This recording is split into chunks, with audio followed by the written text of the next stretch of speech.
회복하라 라는 제목으로 함께 말씀 나누기를 원합니다. 세상에서 가장 어려운 수학 문제가 있습니다. 혹시 뭔지 아십니까? 그것은 하나님께서 내려주신 복을 세어보는 것입니다. 제가 만드는 얘기가 아니고 서양의 속담입니다. 이 속담에 담긴 두 가지 의미가 있습니다. 첫째는 너무 많아서 셀 수가 없다. 믿음의 사람이 고백할 수 있는 너무 많아서 셀 수가 없습니다. 또 하나는 우리가 너무 완고해서 바꿔서도 전혀 모른다는 것입니다. 그래서 셀 수가 없는 것입니다.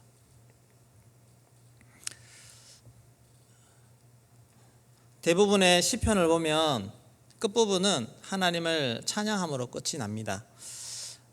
소망과 믿음을 고취시켜 주게 됩니다. 다윗의 시편도 하나님 앞에 고난 중에 토로하는 그런 시편이 얼마나 많습니까? 그러나 그래도 대부분은 끝부분에 하나님을 찬양하고 주의 능력을 선포하고 그렇게 마무리가 됩니다. 그런데 오늘 우리 시편 읽은 95편은 하나님의 경고로 마무리를 합니다. 처음에는 하나님을 찬양하고 읽다가 마지막에 끝에는 너희는 내 안식에 들어오지 못하리라 하는데 분위기가 좀 싸해지는 그런 분위기의 시편입니다. 이걸 보면서 이 시편 기자가 지금 어떤 심정으로 이 글을 썼는지 그것을 엿볼 수가 있습니다. 중간에 시편 분위기가 바뀌는 지점이 있는데요. 시편 95편 7절입니다. 7절에 보시면 그는 우리 하나님이시요 우리는 그가 기르는 백성이며 그의 손이 돌보시는 양이기 때문이라. 여기까지가 너희가 왜 예배하고 순종해야 되는지 딱 하고 나서 뒤에 너희가 오늘 그 음성을 듣거든 이라는 요 말이 나옵니다.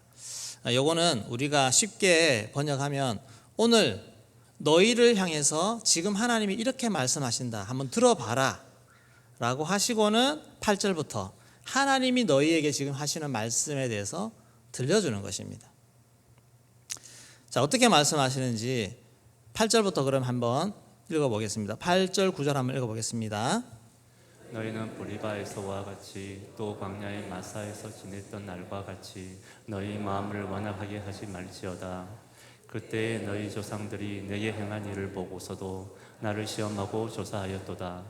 네, 출애굽 당시에 브리바에서 행한 것 같이 물이 없다고 막 불평해서 하나님을 시험했다고 해서 브리바 마사라고 이름이 지어졌던 그곳과 같이 그때 백성들처럼 마음을 완악하게 하지 마라.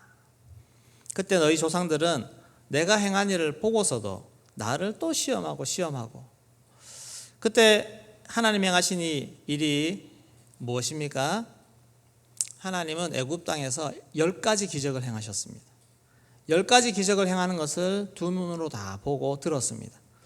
그리고 모세 홍해가 갈라지는 거 엄청난 하나님의 역사를 몸으로 경험했지 않습니까?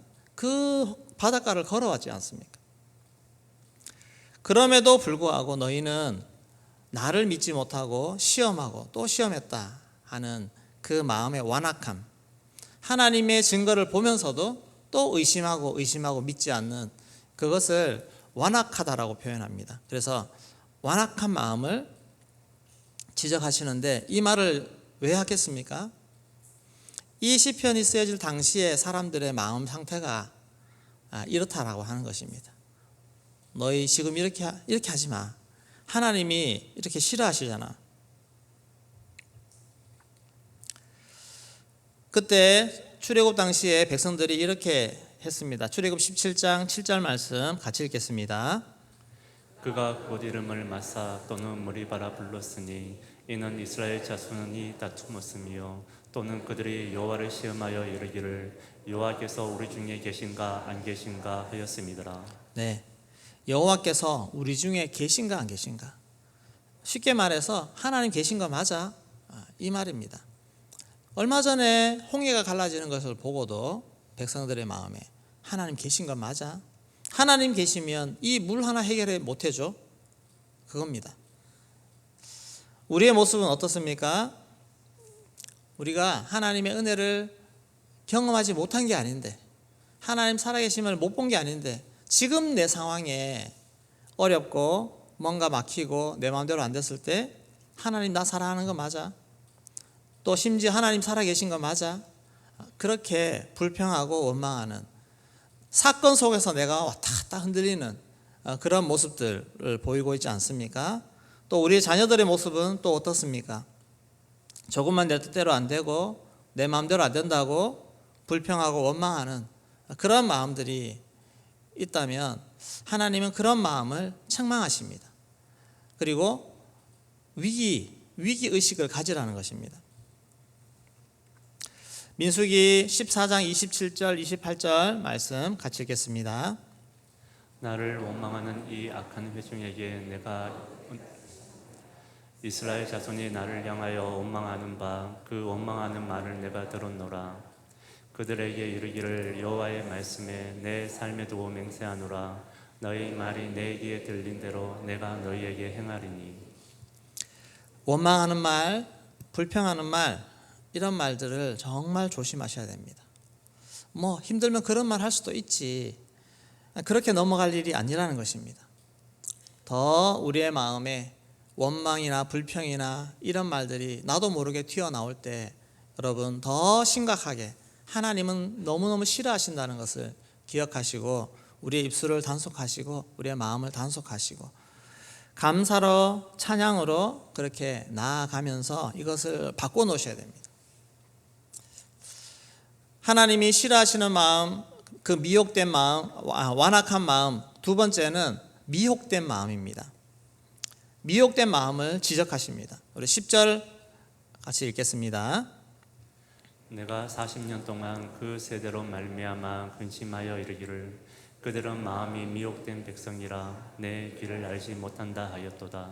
네, 이스라엘 백성들 광야에서 엎드러진 자들 그들 때문에 이 하나님이 40년 동안 이 세대로 말미암아 근심했다는 것입니다. 근심했다. 그러면서 그들을 말하기를 미혹된 백성, 마음이 미혹된 백성이다.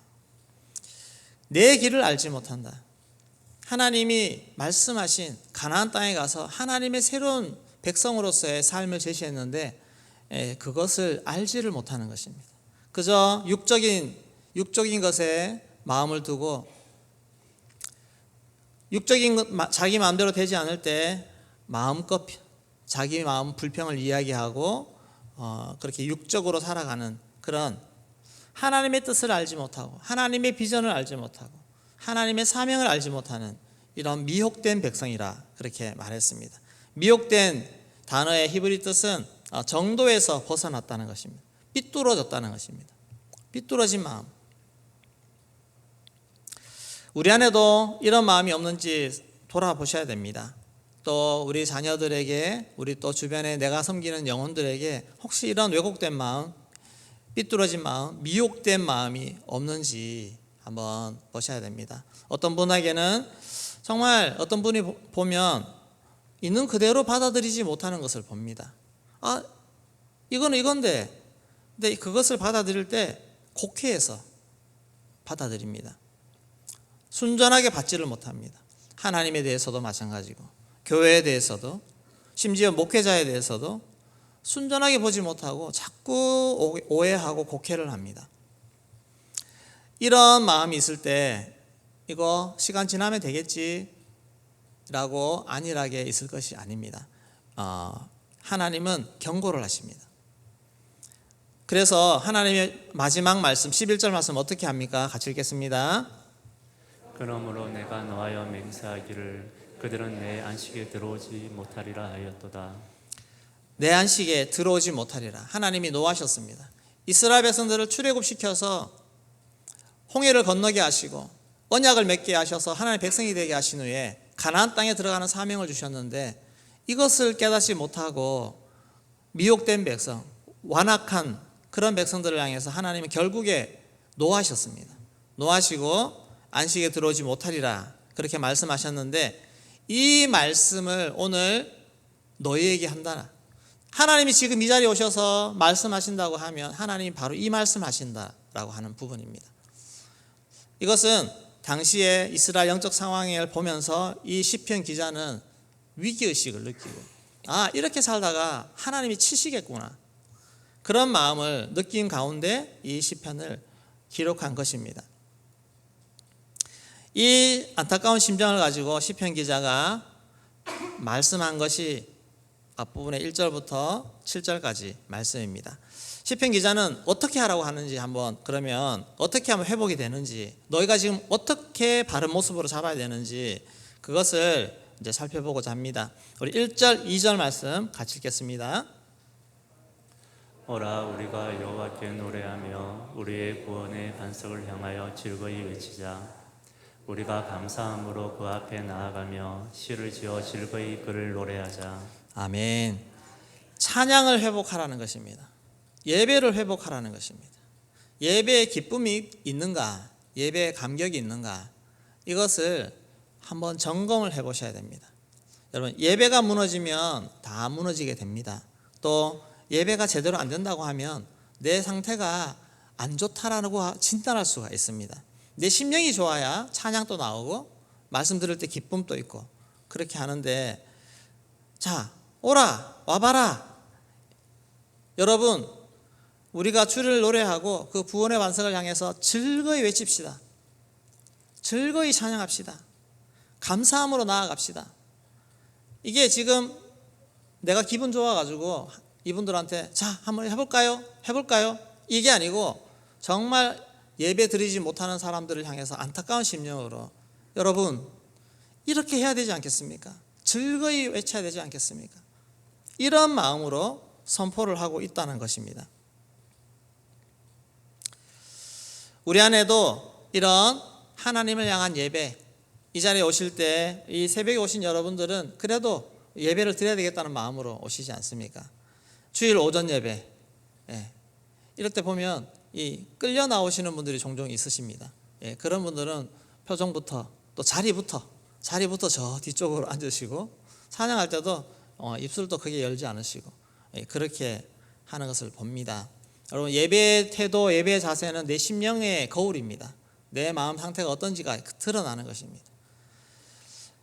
원인은 상방입니다. 내가 상태가 안 좋아서 예배를 못 드릴 수도 있고, 또 반대로 내가 이 예배에 소홀히 함으로써 찬양도 제대로 안 하고 말씀도 제대로 안 듣는 것이 내 영혼에 영향이 가서 내 심령이 죽어가는 걸 수도 있습니다.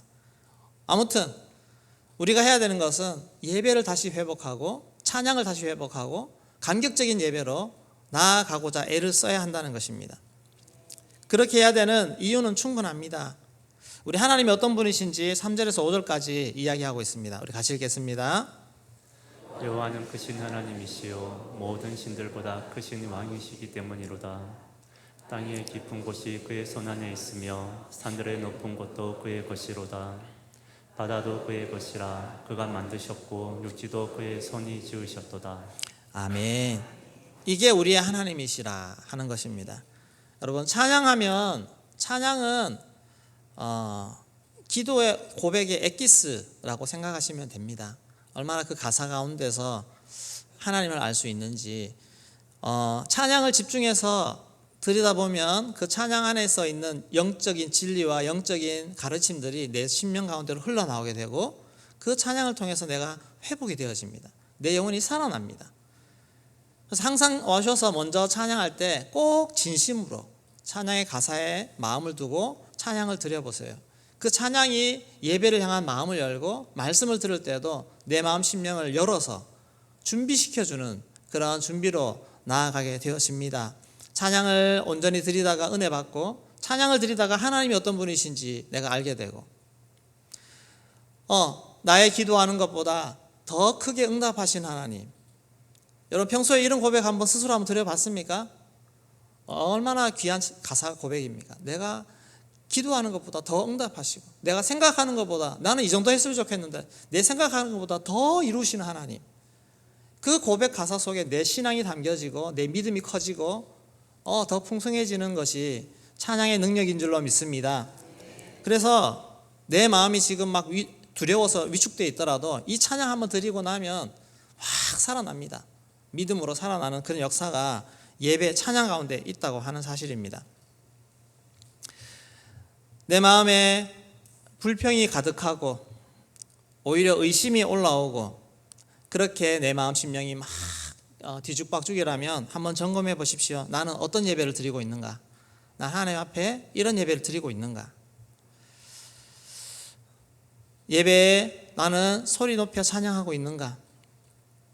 말씀에 집중하고 있는가? 아멘으로 화답하고 있는가? 여러분, 예배가 다시 회복되기를 소망합니다. 다시 살아나고 예배가 주고 있는 것이 인생의 가장 큰 위기입니다. 예배가 살면 심령이 살고 심령이 살면 모든 것이 살아날 줄로 믿습니다. 또 하나 시편 기자가 외치는 것은 무릎을 꿇자입니다. 나를 내려놓고 하나님을 따르는 것입니다. 순종을 말하는 것입니다. 우리 6절 7절 같이 읽겠습니다. 오라 우리가 굽혀 경배하며 우리를 지으신 여호와 앞에 무릎을 꿇자. 그는 우리의 하나님이시요 우리는 그가 기르시는 백성이며 그의 손이 돌보시는 양이기 때문이라. 너희가 오늘 그의 음성을 듣거든. 우리가 굽혀 경배하며 우리를 지으신 여호와 앞에 무릎을 꿇자. 네, 온전히 굴복하여 주님 앞에 엎드리는 것입니다. 경배라는 것은 정말 납작 엎드려서 우리 하나님 앞에 나아가는 것, 그런 태도입니다. 그 이유는 우리의 하나님이시기 때문에 그렇고 우리는 그의 기르시는 백성이요 그 손이 돌보시는 양입니다. 우리의 모든 것을 우리 하나님이 돌보시는 줄로 믿습니다. 우리의 참 목자는 우리 하나님이십니다. 우리 주님 앞에 순종하는 것이 우리에게 가장 좋은 선택입니다. 우리는 양과 같습니다. 팔레스타인의 양이 어떤지 우리 많이 들었지 않습니까? 길도 못 찾아가고 넘어지면 제대로 일어나지도 못하고 자기 털을 자기가 깎지 못합니다. 전에 한번 영상 보셨지만 길을 잃은 자기 멋대로 가다 길 잃은 양이 나중에 발견되었는데 막 자기 털 때문에 움직이지도 못하고 그런 스스로 그렇게 두면 죽을 수밖에 없습니다. 우리 주님 기르시는 주님 앞에 나아가서 온전히 굴복하고 무릎 꿇고 엎드리는 것이 우리가 살 길인 줄로 믿습니다. 그 하나님 앞에 나아가는 것입니다. 우리가 예배가 회복되고 순종이 회복되어질 때 우리 인생도 회복되어지는 줄로 믿습니다. 우리가 한번 돌아보십시오. 나도 돌아보시고 우리 가족들도 돌아보시고 영혼들도 돌아보시고 제대로 예배가 이루어지지 않는 거 정말 큰 위기입니다. 피곤해서 한두 번 조는 거는 괜찮지만 상습적으로 와서 눈 감고 찬양할 때부터 말씀 들을 때까지 계속 눈 감고 있다. 영혼이 정말 막혀 있는 것입니다. 적극적으로 예배를 참여하시고 적극적으로 입술을 열어 찬양하시고 그렇게 말씀 들을 때 그 예배만 잘 드려도 우리 심령이 다 살아나는 줄로 믿습니다. 하나님 앞에 이런 모습으로 나아가서 심령이 굳어지지 않고 늘 풍성한 물된 동산과 같은 그런 은혜를 받아 누릴 수 있는 성도님 되시기를 주의 이름으로 축원합니다. 네, 기도하겠습니다. 오늘 말씀 정말 붙잡으시고 예배가 온전히 살아나기를 소망합니다. 또한 우리 침체된 우리의 믿음, 우리의 신앙 예배로 회복하기를 소망합니다. 하나님 앞에 입술을 열어 찬양하고 기도하고 그 말씀에 순종하고 그렇게 나아가면 우리 영혼이 풍성히 살아나게 될 줄로 믿습니다. 우리 담임 목사님 총회에 참석하셨는데 거기서 정말 하나님의 총회가 하나님의 뜻대로 이루어질 수 있도록 그렇게 잘 기도해 주시기를 소망합니다. 병상에 계신 많은 분들 계시는데 하나님 은혜로 온전히 회복할 수 있는 은혜가 있도록 우리 기도할 수 있기를 소망합니다. 우리 같이 주여 한번 외치고 기도하겠습니다. 주여.